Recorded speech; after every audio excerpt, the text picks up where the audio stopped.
Hi guys, welcome to ಪ್ರಕೃತಿ academy. ಶೈಕ್ಷಣಿಕ ಮನೋವಿಜ್ಞಾನಕ್ಕೆ ಸಂಬಂಧಪಟ್ಟಂತಹ ಪ್ರಮುಖ ಪ್ರಶ್ನೋತ್ತರಗಳ ಬಗ್ಗೆ ಚರ್ಚೆ ಮಾಡೋಣ.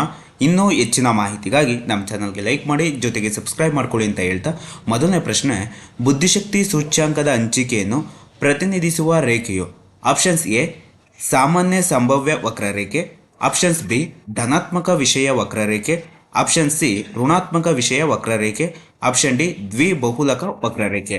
ಮೊದಲನೇ ಪ್ರಶ್ನೆಗೆ ರೈಟ್ ಆನ್ಸರ್ ಬುದ್ಧಿಶಕ್ತಿ ಸೂಚ್ಯಾಂಕದ ಹಂಚಿಕೆಯನ್ನು ಪ್ರತಿನಿಧಿಸುವ ರೇಖೆಯು, ಇದಕ್ಕೆ ರೈಟ್ ಆನ್ಸರ್ ಆಪ್ಷನ್ಸ್ ಎ ಸಾಮಾನ್ಯ ಸಂಭಾವ್ಯ ವಕ್ರರೇಖೆಯಾಗಿರುತ್ತೆ.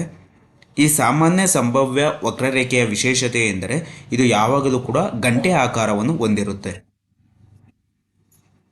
ಆನ್ಸರು ಸಾಮಾನ್ಯ ಸಂಭಾವ್ಯ ವಕ್ರರೇಖೆ.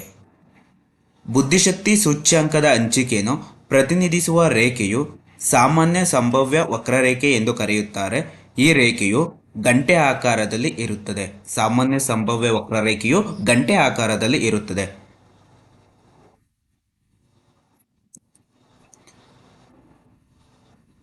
ಟರ್ಮನ್ ರವರು ಸಾಮಾನ್ಯ ಸಂಭಾವ್ಯ ವಕ್ರವನ್ನು ಐಕ್ಯೂ ಮಾಪನದಲ್ಲಿ ಬಳಸಿದರು. ಡಿಮೋವಿಯರ್ ಗಾಸ್ ವಕ್ರದ ತತ್ವವನ್ನು ಅಭಿವೃದ್ಧಿಪಡಿಸಿದರು. ಇಂಪಾರ್ಟೆಂಟು, ಟಿಇಟಿನ ಪ್ರಶ್ನೆ ಕೇಳುವುದು. ಸಾಮಾನ್ಯ ಸಂಭಾವ್ಯ ವಕ್ರದ ತತ್ವವನ್ನು ಅಭಿವೃದ್ಧಿಪಡಿಸಿದವರು ಯಾರು? ಡಿಮೋವಿಯರ್ ಮತ್ತು ಗಾಸ್ ರವರು ವಕ್ರದ ತತ್ವವನ್ನು ಅಭಿವೃದ್ಧಿಪಡಿಸಿದರು. ಪ್ರಶ್ನೆ ಸಂಖ್ಯೆ 2, ಜ್ಞಾನಾತ್ಮಕ ವಿಕಾಸದ ಯಾವ ಹಂತದಲ್ಲಿ ತಾರ್ಕಿಕ ಚಿಂತನೆ ಸಂಪೂರ್ಣವಾಗಿ ವಿಕಾಸಗೊಳ್ಳುತ್ತದೆ? ಆಪ್ಷನ್ಸ್ ಎ ಸಂವೇದನಾ ಗದ್ಯಂತ, ಆಪ್ಷನ್ಸ್ ಬಿ ಮೂರ್ತ ಕಾರ್ಯಗಳ ಹಂತ, ಆಪ್ಷನ್ ಸಿ ಔಪಚಾರಿಕ ಕಾರ್ಯಗಳ ಹಂತ, ಆಪ್ಷನ್ ಡಿ ಕಾರ್ಯಪೂರ್ವ ಹಂತ. ಎರಡನೇ ಪ್ರಶ್ನೆಗೆ ರೈಟ್ ಆನ್ಸರ್ ಜ್ಞಾನಾತ್ಮಕ ವಿಕಾಸದ ಯಾವ ಹಂತದಲ್ಲಿ ತಾರ್ಕಿಕ ಚಿಂತನೆ ಸಂಪೂರ್ಣವಾಗಿ ವಿಕಾಸಗೊಳ್ಳುತ್ತದೆ? ಇದಕ್ಕೆ ರೈಟ್ ಆನ್ಸರ್ ಆಪ್ಷನ್ ಸಿ ಔಪಚಾರಿಕ ಕಾರ್ಯಗಳ ಹಂತ. ಇದು ಜೀನ್ ಪಿಯಾಜೆ ರವರ 4ನೇ ಹಂತವಾಗಿದೆ.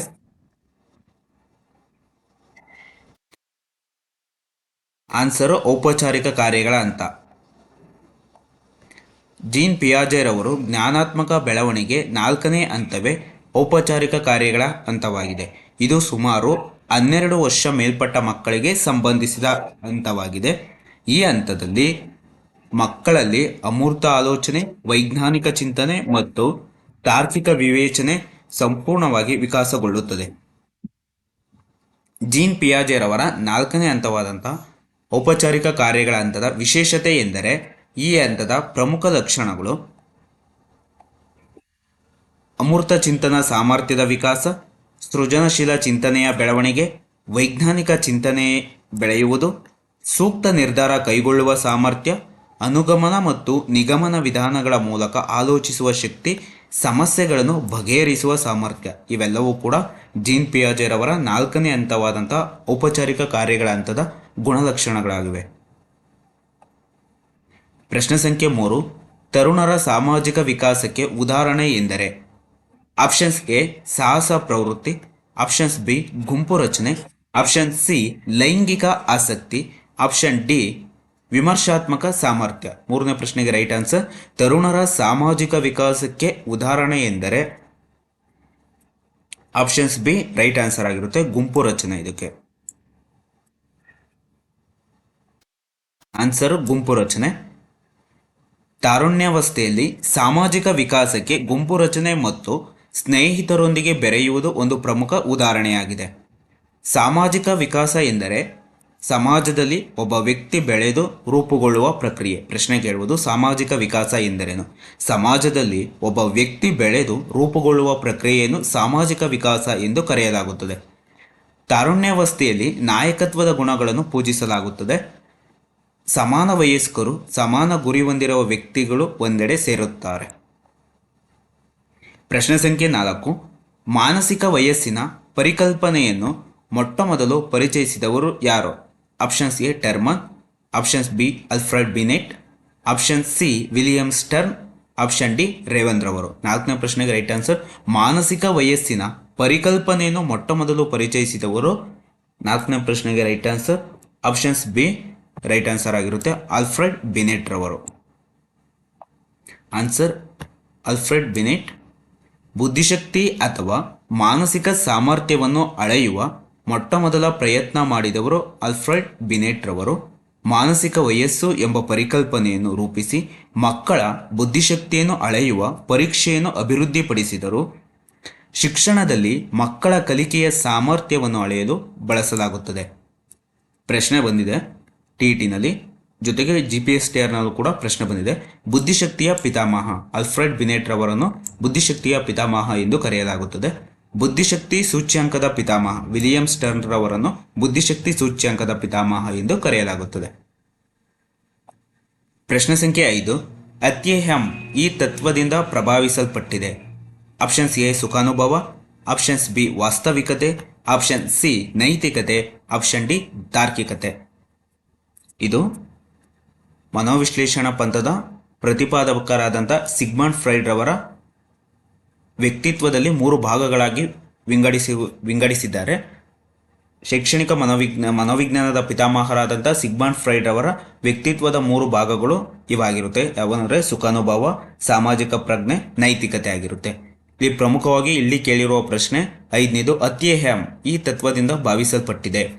5ನೇ ಪ್ರಶ್ನೆಗೆ ರೈಟ್ ಆನ್ಸರ್ ಆಪ್ಷನ್ ಸಿ ಇದಕ್ಕೆ ರೈಟ್ ಆನ್ಸರ್ ಆಗಿರುತ್ತೆ, ನೈತಿಕತೆ. ಆನ್ಸರು ನೈತಿಕತೆ. ಮನೋವಿಶ್ಲೇಷಣಾ ಪಂಥದ ಪ್ರಕಾರ ಸಿಗ್ಮಂಡ್ ಫ್ರೈಡ್ ರವರು ವ್ಯಕ್ತಿತ್ವವನ್ನು 3 ಭಾಗಗಳಾಗಿ ವಿವರಿಸಿದ್ದಾರೆ. ಜೊತೆಗೆ ಮನೋವಿಜ್ಞಾನದ ಪಿತಾಮಹ ಸಿಗ್ಮಂಡ್ ಫ್ರೈಡ್ ರವರು ಅವರು ವಿಭಾಗ ಮಾಡಿರುವಂಥ 3 ಭಾಗಗಳು, ವ್ಯಕ್ತಿತ್ವವನ್ನು 3 ಭಾಗಗಳಾಗಿ ವಿವರಿಸಿದ್ದಾರೆ. ಮೊದಲನೇದು ಇದ್ ಎಂದರೆ ಸುಖಾನುಭವ. ಈ 3ಕ್ಕೂ ಸಂಬಂಧಪಟ್ಟಂಗೆ ಟಿಇಟಿನಲ್ಲಿ ಪ್ರಶ್ನೆ ಬಂದಿದೆ. ಇದ್ ಎಂದರೆ ಸುಖಾನುಭವ, ಅಹಂ ಎಂದರೆ ಸಾಮಾಜಿಕ ಪ್ರಜ್ಞೆ, ಅತ್ಯಹಂ ಎಂದರೆ ನೈತಿಕತೆ. ಇವುಗಳಲ್ಲಿ ಸೂಪರ್ ಈಗೋ ಅಥವಾ ಅತ್ಯಹಂ ನೈತಿಕತೆ ಅಥವಾ ನೀತಿಯೊಂದಿಗೆ ಸಂಬಂಧ ಹೊಂದಿದೆ. ಬಾಲ್ಯದಲ್ಲಿ ಪೋಷಕರು ಮತ್ತು ಸಮಾಜದ ಪ್ರಭಾವದಿಂದ ಅತ್ಯಹಂ ರೂಪುಗೊಳ್ಳುತ್ತದೆ. ಪ್ರಶ್ನೆ ಸಂಖ್ಯೆ 6. ವರ್ತನಾ ಸಮಸ್ಯೆಯ ಮಕ್ಕಳನ್ನು ಅಧ್ಯಯನ ಮಾಡುವ ವಿಧಾನ ಯಾವುದು? ಆಪ್ಷನ್ಸ್ ಎ ಅಂತರವಲೋಕನ, ಆಪ್ಷನ್ಸ್ ಬಿ ಪ್ರಾಯೋಗಿಕ ವಿಧಾನ, ಆಪ್ಷನ್ ಸಿ ವೀಕ್ಷಣೆ, ಆಪ್ಷನ್ ಡಿ ವ್ಯಕ್ತಿ ಅಧ್ಯಯನ. 6ನೇ ಪ್ರಶ್ನೆ, ವರ್ತನಾ ಸಮಸ್ಯೆಯ ಮಕ್ಕಳನ್ನು ಅಧ್ಯಯನ ಮಾಡುವ ವಿಧಾನ ಯಾವುದು? 6ನೇ ಪ್ರಶ್ನೆಗೆ ರೈಟ್ ಆನ್ಸರ್ ಆಪ್ಷನ್ ಡಿ ಇದಕ್ಕೆ ರೈಟ್ ಆನ್ಸರ್ ಆಗಿರುತ್ತೆ, ವ್ಯಕ್ತಿ ಅಧ್ಯಯನ. ಆನ್ಸರು ವ್ಯಕ್ತಿ ಅಧ್ಯಯನ. ವ್ಯಕ್ತಿ ಅಧ್ಯಯನವು ವರ್ತನೆಯ ಸಮಸ್ಯೆಯನ್ನು ಹೊಂದಿರುವ ಮಗುವಿನ ಸಮಗ್ರ ಅಧ್ಯಯನವನ್ನು ಒಳಗೊಂಡಿರುತ್ತದೆ. ವ್ಯಕ್ತಿ ಅಧ್ಯಯನದ ಪ್ರತಿಪಾದಕರು DFT ಬುಕ್ಸ್ ರವರು. ವ್ಯಕ್ತಿ ಅಧ್ಯಯನದ ಪ್ರತಿಪಾದಕರು ಬಂದು DFT ಬುಕ್ಸ್. ವೀಕ್ಷಣಾ ವಿಧಾನದ ಪಿತಾಮಹ JB ವ್ಯಾಟ್ಸನ್, ಅಮೆರಿಕದ ಪ್ರಸಿದ್ಧ ಮನೋವಿಜ್ಞಾನಿಯಾಗಿದ್ದಾರೆ JB ವ್ಯಾಟ್ಸನ್ ರವರು. ಪ್ರಾಯೋಗಿಕ ವಿಧಾನದ ಪಿತಾಮಹ ವಿಲ್ ಏಲಮ್ ಹುಂಟ್ ರವರು. ಅಂತರವಲೋಕನ ವಿಧಾನದ ಪಿತಾಮಹ EB ಟಿಶ್ನರ್. ಇವ್ರು 4 ಜನಕ್ಕೂ ಸಂಬಂಧಪಟ್ಟಂಗೆ ಟಿಇಟಿನಲ್ಲಿ ಪ್ರಶ್ನೆ ಬಂದಿದೆ, ಅದರಿಂದ ತುಂಬ ಇಂಪಾರ್ಟೆಂಟ್ ಇವು. ವ್ಯಕ್ತಿ ಅಧ್ಯಯನದ ಪ್ರತಿಪಾದಕರು DFT ಬುಕ್ಸ್. ವೀಕ್ಷಣಾ ವಿಧಾನದ ಪಿತಾಮಹ JB ವ್ಯಾಟ್ಸನ್. ಪ್ರಾಯೋಗಿಕ ವಿಧಾನದ ಪಿತಾಮಹ ವಿಲ್ ಏಲಮ್ ಹುಂಟ್. ಅಂತರವಲೋಕನ ವಿಧಾನದ ಪಿತಾಮಹ EB ಟಿಶ್ನರ್ ಅವರು. ಪ್ರಶ್ನೆ ಸಂಖ್ಯೆ 7. ಬುದ್ಧಿಶಕ್ತಿಯ ಕಾರ್ಯನಿರ್ವಹಣಾ ಪರೀಕ್ಷೆಯ ಮೂಲಕ ಅಳೆಯಲ್ಪಡುವ ಸಾಮರ್ಥ್ಯ. ಆಪ್ಷನ್ಸ್ ಎ ಕೈಚಳಕ, ಆಪ್ಷನ್ಸ್ ಬಿ ಭಾಷೆ, ಆಪ್ಷನ್ ಸಿ ಸೃಜನಶೀಲತೆ, ಆಪ್ಷನ್ ಡಿ ಸಂಖ್ಯಾ ಸಂಬಂಧಿತ. 7ನೇ ಪ್ರಶ್ನೆಗೆ ರೈಟ್ ಆನ್ಸರ್ ಬುದ್ಧಿಶಕ್ತಿಯ ಕಾರ್ಯನಿರ್ವಹಣಾ ಪರೀಕ್ಷೆಯ ಮೂಲಕ ಅಳೆಯಲ್ಪಡುವ ಸಾಮರ್ಥ್ಯ ಕೈಚಳಕ. 7ನೇ ಪ್ರಶ್ನೆಗೆ ರೈಟ್ ಆನ್ಸರ್ ಆಪ್ಷನ್ ಸಿ ಕೈಚಳಕ. ಆನ್ಸರ್ ಕೈಚಳಕ. ಬುದ್ಧಿಶಕ್ತಿಯ ಕಾರ್ಯನಿರ್ವಹಣಾ ಪರೀಕ್ಷೆಗಳು ಕೈಚಳಕ ಮತ್ತು ಪ್ರಾಯೋಗಿಕ ಜ್ಞಾನಕ್ಕೆ ಸಂಬಂಧಿಸಿರುತ್ತದೆ. ಉದಾಹರಣೆಗೆ ಬ್ಲಾಕ್ ಡಿಸೈನ್ಸ್, ಪಜಲ್ ರಚನೆಯ ವಸ್ತುಗಳನ್ನು ಜೋಡಿಸುವುದು ಮುಂತಾದವು. ಪ್ರಶ್ನೆ ಸಂಖ್ಯೆ 8. ಮೆದುಳನ್ನು ಕಾರ್ಯಪಟುತ್ವಗೊಳಿಸುವ ತಂತ್ರವನ್ನು ಈ ವಿದ್ಯಾರ್ಥಿಗಳಿಗೆ ಉಪಯೋಗಿಸುವರು. ಆಪ್ಷನ್ಸ್ ಎ ನಿಧಾನವಾಗಿ ಕಲಿಯುವವರು, ಆಪ್ಷನ್ಸ್ ಬಿ ಸೃಜನಶೀಲ ಮಕ್ಕಳು, ಆಪ್ಷನ್ ಸಿ ಮಾನಸಿಕ ಸವಾಲುಗಳುಳ್ಳ ಮಕ್ಕಳು, ಆಪ್ಷನ್ ಡಿ ಅಪೂರ್ಣ ಸಾಧಕರು. 8ನೇ ಪ್ರಶ್ನೆ, ಮೆದುಳನ್ನು ಕಾರ್ಯಪಟುತ್ವಗೊಳಿಸುವ ತಂತ್ರವನ್ನು ಈ ವಿದ್ಯಾರ್ಥಿಗಳಿಗೆ ಉಪಯೋಗಿಸುವರು. ರೈಟ್ ಆನ್ಸರ್ ಆಪ್ಷನ್ಸ್ ಬಿ ಸೃಜನಶೀಲ ಮಕ್ಕಳಿಗೆ. ಆನ್ಸರ್ ಸೃಜನಶೀಲ ಮಕ್ಕಳು. ಮೆದುಳನ್ನು ಕಾರ್ಯಪಟುತ್ವಗೊಳಿಸುವ ತಂತ್ರವನ್ನು ಸೃಜನಶೀಲ ಮಕ್ಕಳಿಗೆ ಉಪಯೋಗಿಸುತ್ತಾರೆ. ಸೃಜನಶೀಲ ಮಕ್ಕಳು ಸಾಮಾನ್ಯ ಚಟುವಟಿಕೆಗಳಿಗಿಂತ ವಿಭಿನ್ನ ಮತ್ತು ಹೊಸ ಸವಾಲುಗಳನ್ನು ಎದುರಿಸಲು ಬಯಸುತ್ತಾರೆ. ಅವರಿಗೆ ಮೆದುಳನ್ನು ಕಾರ್ಯಪಟುತ್ವಗೊಳಿಸುವ ತಂತ್ರಗಳು ಮತ್ತು ಕ್ರಿಯಾತ್ಮಕ ಚಟುವಟಿಕೆಗಳನ್ನು ನೀಡುವ ಮೂಲಕ ಅವರನ್ನು ಸೃಜನಶೀಲತೆ ಮತ್ತು ಕಲಿಕೆಯ ಸಾಮರ್ಥ್ಯವನ್ನು ಹೆಚ್ಚಿಸಬಹುದು. ಸೃಜನಶೀಲ ಮಕ್ಕಳಲ್ಲಿ ಸಾಮಾನ್ಯವಾಗಿ ಕಂಡುಬರುವ ಕೆಲವು ಲಕ್ಷಣಗಳು. ಮೊದಲನೇದು ಕಲ್ಪನಾಶೀಲತೆ, ಹೊಸ ವಿಷಯಗಳಲ್ಲಿ ಅವರಿಗೆ ಆಸಕ್ತಿ ಇರುತ್ತೆ, ಸಮಸ್ಯೆ ಪರಿಹಾರ ಸಾಮರ್ಥ್ಯವನ್ನು ಹೊಂದಿರುತ್ತದೆ, ಕುತೂಹಲ ಜಾಸ್ತಿ ಇರುತ್ತೆ, ವಿಮರ್ಶಾತ್ಮಕ ಚಿಂತನೆ, ಸಾಹಸ ಪ್ರವೃತ್ತಿ ಎಲ್ಲವೂ ಕೂಡ ಸೃಜನಶೀಲ ಮಕ್ಕಳಲ್ಲಿ ಕಂಡುಬರುವ ಸಾಮಾನ್ಯ ಗುಣಲಕ್ಷಣಗಳಾಗಿವೆ. ಪ್ರಶ್ನೆ ಸಂಖ್ಯೆ 9. ವಿಷಯ ಪ್ರಚೋದಕ ಪರೀಕ್ಷೆಯ ಅಳೆಯುವುದು. ವಿಷಯ ಪ್ರಚೋದಕ ಪರೀಕ್ಷೆಯು ಅಳೆಯುವುದು. ಆಪ್ಷನ್ಸ್ ಎ ಮನೋವೃತ್ತಿ, ಆಪ್ಷನ್ಸ್ ಬಿ ಸೃಜನಶೀಲತೆ, ಆಪ್ಷನ್ ಸಿ ಬುದ್ಧಿಶಕ್ತಿ, ಆಪ್ಷನ್ ಡಿ ವ್ಯಕ್ತಿತ್ವ. 9ನೇ ಪ್ರಶ್ನೆಗೆ ರೈಟ್ ಆನ್ಸರ್ ವ್ಯಕ್ತಿತ್ವ. ವಿಷಯ ಪ್ರಚೋದಕ ಶಕ್ತಿಯ ಪರೀಕ್ಷೆಯು ಅಳೆಯುವುದು ವ್ಯಕ್ತಿತ್ವವನ್ನು ಅಳೆಯುತ್ತೆ. 8ನೇ ಪ್ರಶ್ನೆಗೆ ರೈಟ್ ಆನ್ಸರ್ 9ನೇ ಪ್ರಶ್ನೆಗೆ ರೈಟ್ ಆನ್ಸರ್ ವ್ಯಕ್ತಿತ್ವ. ಆನ್ಸರು ವ್ಯಕ್ತಿತ್ವ. ವಿಷಯ ಪ್ರಚೋದಕ ಪರೀಕ್ಷೆಯನ್ನು ಮುಖ್ಯವಾಗಿ ವ್ಯಕ್ತಿತ್ವವನ್ನು ಅಳೆಯಲು ಬಳಸಲಾಗುತ್ತದೆ. ಇದು ಪ್ರಕ್ಷೇಪಣಾ ತಂತ್ರವಾಗಿದ್ದು ಇದರಲ್ಲಿ ವ್ಯಕ್ತಿಗಳಿಗೆ ಅಸ್ಪಷ್ಟ ಚಿತ್ರಣಗಳನ್ನು ತೋರಿಸಿ ಅದಕ್ಕೆ ಸಂಭವ್ಯ ಕಥೆಯನ್ನು ರಚಿಸುವಂತೆ ಹೇಳಲಾಗುತ್ತದೆ. ಇದರಿಂದ ವ್ಯಕ್ತಿಯ ಅಂತರಂಗದಲ್ಲಿರುವ ಗುಪ್ತ ಆಸೆಗಳನ್ನು, ಅಗತ್ಯತೆಗಳು, ಭಯ, ಭಾವನೆಗಳು ಮತ್ತು ವ್ಯಕ್ತಿತ್ವದ ಲಕ್ಷಣಗಳನ್ನು ಅಧ್ಯಯನ ಮಾಡಲಾಗುತ್ತದೆ. ವ್ಯಕ್ತಿತ್ವ ಪರೀಕ್ಷೆಗಳಲ್ಲಿ 3 ವಿಧಗಳಿವೆ. ಪ್ರಶ್ನೆ ಕೇಳುವುದು ವ್ಯಕ್ತಿತ್ವ ಪರೀಕ್ಷೆಗಳಲ್ಲಿ ಎಷ್ಟು ವಿಧಗಳಿವೆ, ಅವು ಯಾವ್ಯಾವು ಎಂದು. ಮೊದಲನೇದು ವ್ಯಕ್ತಿನಿಷ್ಠ ಪರೀಕ್ಷೆಗಳು, ಎರಡನೇದು ವಸ್ತುನಿಷ್ಠ ಪರೀಕ್ಷೆಗಳು, 3 ಪ್ರಕ್ಷೇಪಣಾ ತಂತ್ರಗಳು. ಇವೆಲ್ಲವೂ ಕೂಡ ವ್ಯಕ್ತಿತ್ವ ಪರೀಕ್ಷೆಯ 3 ವಿಧಗಳಾಗಿವೆ. ಪ್ರಶ್ನೆ ಸಂಖ್ಯೆ 10. ಈ ಕೆಳಗಿನ ಯಾವ ಉದಾಹರಣೆಯು ಕ್ರಿಯಾಜನ್ಯ ಅನುಬಂಧ ಕಲಿಕೆಯನ್ನು ಒಳಗೊಂಡಿರುತ್ತದೆ? ಆಪ್ಷನ್ಸ್ ಎ ವರ್ತನೆಯ ಮಾರ್ಪಾಡು, ಆಪ್ಷನ್ಸ್ ಬಿ ಅಭ್ಯಾಸಗಳನ್ನು ಬಿಡಿಸುವುದು, ಆಪ್ಷನ್ ಸಿ ಕೇಳದೆಯೇ ಪ್ರತಿಕ್ರಿಯಿಸುವುದು, ಆಪ್ಷನ್ ಡಿ ಪರಿಕಲ್ಪನೆಯನ್ನು ಮೂಡಿಸುವುದು. 10ನೇ ಪ್ರಶ್ನೆಗೆ ರೈಟ್ ಆನ್ಸರ್ ಕೇಳದೆಯೇ ಪ್ರತಿಕ್ರಿಯಿಸುವುದು.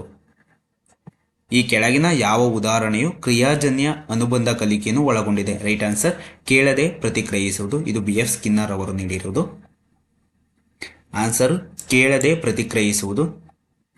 ಕ್ರಿಯಾಜನ್ಯ ಅನುಬಂಧ ಕಲಿಕೆಯು ವರ್ತನೆಯನ್ನು ಪುನರಾವರ್ತಿಸಲು ಅಥವಾ ಕಡಿಮೆ ಮಾಡಲು ಶಿಕ್ಷೆ ಮತ್ತು ಬಹುಮಾನವನ್ನು ಬಳಸುವ ಕಲಿಕೆಯ ವಿಧಾನವಾಗಿದೆ. ವರ್ತನೆಯ ಮಾರ್ಪಾಡು ಇದನ್ನೇ ಒಳಗೊಂಡಿರುತ್ತದೆ. ಅಲ್ಲಿ ಬಯಸಿದ ನಡವಳಿಕೆಯನ್ನು ಬಹುಮಾನಗಳ ಮೂಲಕ ಬಲಪಡಿಸಲಾಗುತ್ತದೆ ಮತ್ತು ಬೇಡವಾದ ನಡವಳಿಕೆಯನ್ನು ಶಿಕ್ಷೆಗಳ ಮೂಲಕ ಕಡಿಮೆ ಮಾಡಲಾಗುತ್ತದೆ. ಕ್ರಿಯಾಜನ್ಯ ಅನುಬಂಧ ಕಲಿಕೆಯನ್ನು ಪ್ರತಿಪಾದಿಸಿದವರು BF ಸ್ಕಿನ್ನರ್ ಅವರು. ಈ ಕಲಿಕೆಯಲ್ಲಿ ಪುನರ್ಬಲನಕ್ಕೆ ಮಹತ್ವವಿದೆ.